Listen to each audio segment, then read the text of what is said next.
What is going on, world? Welcome back once again. My name is Zach Novak and this is Zach Novak Plays Games. Now in today's video, we got the Vanguard weekly Nightfall strike. We got last week's and this week's. I did fuck up. I didn't actually upload this when I was supposed to. Holy shit. Well, now you guys will actually know if this is the family-friendly version or not. So, roll the intros, let's get into this and see how this goes. Enjoy.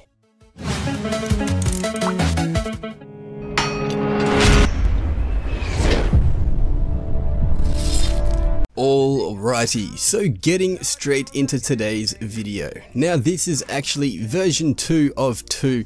There actually is one version that went up probably the same time as this went up. It'll be the family friendly version of this video. Most likely it will have gone up potentially a second before this one, or maybe even like an hour or something. Potentially some actual number of time before it actually is this one. Anyway, you guys will know the difference because you guys will have actually seen the title of said video as well as the thumbnail. Most likely I'll make it something standout-ish of saying fuck or cunt, something like that. Anyway, getting into today's video. Now, we have the Vanguard weekly Nightfall strike for last week, which was the Saber motherfucker piece of shit that's down there no one likes. We also have Omnigul, which is also a motherfucker down there under the thing that no one likes. So they both have things in common. One of the things that I will actually have to say is they both have very much in common is, well, the death factor. And what is the death factor? That is the amount of times I actually died. Now I will say with the Omnigul strike, it is still one of, if not the most deaths in any strike that I've ever had pretty much at any time in any point of my Destiny career. There was quite a few different times where I will have to say I have died with spectacular amounts of death and tyranny in a lot of different actual strikes. However, Omnigul was one of the very first strikes that actually kept me dying a good probably 30 times the first time that I ever had to actually run Omnigul. Nowadays it's just easy. This guy right here though is sometimes a little bit challenging like it was when we first actually had to face him. Now it's fairly friggin' easy, especially with the right burns on. Sometimes having good burns can make things extra special, which I'd have to say they can come in a lot of handy in a lot of different places and senses, and I just love having elemental burns honestly for a lot of things. Void burn if possible for everything, just because I love being a warlock. Void walk to be exact, but again solar arc, all that other good stuff. Airborne is also a very viable actual burn in itself, modifier if you want to call it, whatever you want to call it. Anyway, so this week we actually went through with Unknown Clone, 2-manned it. It was a lot of fun, same thing we did last week, 2-manned it.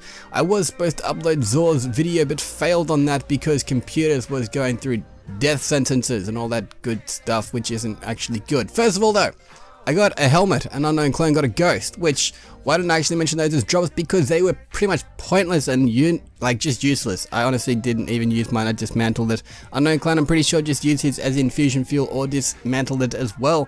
With the Warlock ended up coming out with something slightly a little bit potentially Bookenya better, you know, just a little bit better. It ended up being a Pantheon shot, and Unknown Clone got an Event Horizon, which isn't actually too bad. They are pretty decent weapons themselves. However, neither of them had the perfect rolls on them. Still pretty good in themselves.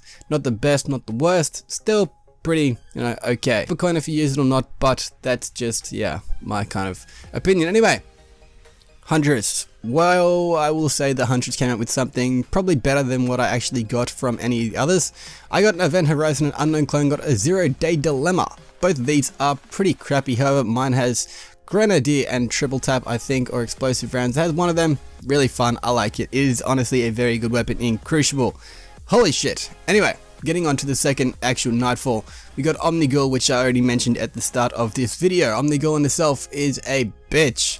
Seriously, I really dislike Omnigul only for the whole fact of that she screams pretty much every 30 freaking seconds. We did have match game, which was horrible because, you know, everyone absolutely loves match game and wanted to have match game as something that was in the Destiny universe for all time's sake. No, I don't think anyone actually asked for that ever, so I don't know why Bungie even put it in there, but Bungie is doing what Bungie does. So, in this actual Nightfall, I will say there is quite a few different spots where you can go and cheese it. You can pretty much just stay underneath where Omnigul is and survive for practically the whole entire time. There's also a spot up the back where you can hide behind a little bench type thing, and pretty much none of the ads can attack you, which is really cheesy and decent, and a spot that shouldn't actually be nerfed, because if it is, then Bungie just is hating on its audience for doing things and using strategic spots. This is what this is. It's not a cheese, it's a strategic spot. If you're cheesing, you're like going out of the map and having to jump around different things, which in itself isn't completely cheesing, but it is cheesing to a lot of people. Anyway, I won't actually get into the ramblings of that bullshit and nonsense, because I will say this week I was failing quite a bit with my YouTube uploads, as I probably already did mention, and I do have to apologize that I was doing that. Computer just decided that it wanted to die. It wanted to not actually do anything for quite some time. There was a day's worth, probably almost 2 days, where I would turn it on, it would start up, and then it would start restarting itself almost constantly. It did that, I think, about 30 or 40 times. Not really sure what was going on. As you can see right here in the Nightfall, I'm kind of just standing here because Skype wasn't working. Had to get that back up and working, because communication is key with a lot of things, especially when you're making a really funny joke and you don't know if the other person laughed, so you have to get Skype going and see, you can see if they actually laughed. But yeah, that is my life. Anyway, I will say, just Nightfall, a lot of fun, a lot of challenges, a lot of laughs, and a lot of exploding thralls that I really have learned to come to hate, because I cannot actually stand it. I will go to throw a knife, I will go to throw a smoke grenade, and somehow, some reason, for something, I turn around and actually punch the freaking exploding thrall and I die. It's like, fuck. Anyway, this has been Zach Novak. I've been babbling for quite some time. We'll have the loot drops for this actual last part of the video. I'll also have the loot drops for the part of this video of the other side of this said video, which you guys will see whether this video is a good video, this is a bad video, family friendly or not family friendly. One will be like, fuck, cunt, penis, or something like that, and the other one will be like, family friendly, good times, Vanguard weekly, Nightfall strike, all that stuff. Anyway, let's get into the actual Nightfall drops. What do we actually get first off on my Titan? Well, my Titan came out with something I didn't actually expect to get whatsoever. I ended up getting myself a Nemesis star. An unknown clone got a 1-is-all bond, which I was really surprised. It had some pretty decent rolls. And yeah, a Nemesis star. Was not actually expecting that at all whatsoever. I'm very happy about that though. It is pretty cool and I very much like it. Getting on though to the second actual drops. Coming out, I think, was my Huntress. I'm pretty sure my Huntress was second, yes. Right, so my Huntress came out with something slightly a lot better, and it's also something I haven't actually seen since year one. And I will say this is a big surprise, because it definitely was not something I myself was expecting to come out with. I was actually expecting, however, to come out with something, I guess, really kind of cool. As you can see, there's a Husk of the Pit here. I didn't actually pick it up, I don't think, because I'm already full. I do have a few other Husks of the Pits, and yeah, this Continental is a really beast weapon. I love it, and yeah, kind of just showing the Husk of the Pit that I do not want it by firing a bunch of shots off. But anyway, Huntress, what do we end up getting? As you guys will see, this has not been seen from me since year one, and wow, I was really shocked and surprised. I got a Crest of Alpha Lupe. It is at 394 because I was not actually a max level when I did the Nightfall. Fail, but oh well, cannot be too unhappy about that.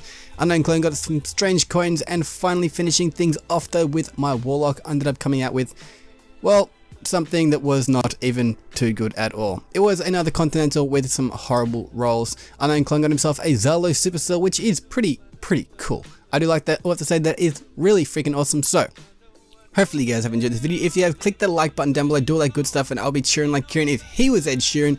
Go ahead and actually check out the other video that I did of this video if you want. It is not so family friendly. I will say that right now, not so family friendly at all, because this one, yeah, completely different. You guys will see if you actually go ahead and watch that, and you go and watch that if you are over the age of 18. I will, I guess, say that. I don't know, maybe it's something that you want to do even if you're not over the age of 18, you want to check it out. But look at that, I got a perfectly rolled bond. I was really hyped. Once again, this has been Zach Novak, do all that good stuff, and I'll be cheering like Kieran if he was Ed Sheeran. But until next time, this is Zach Novak signing off. Peace out.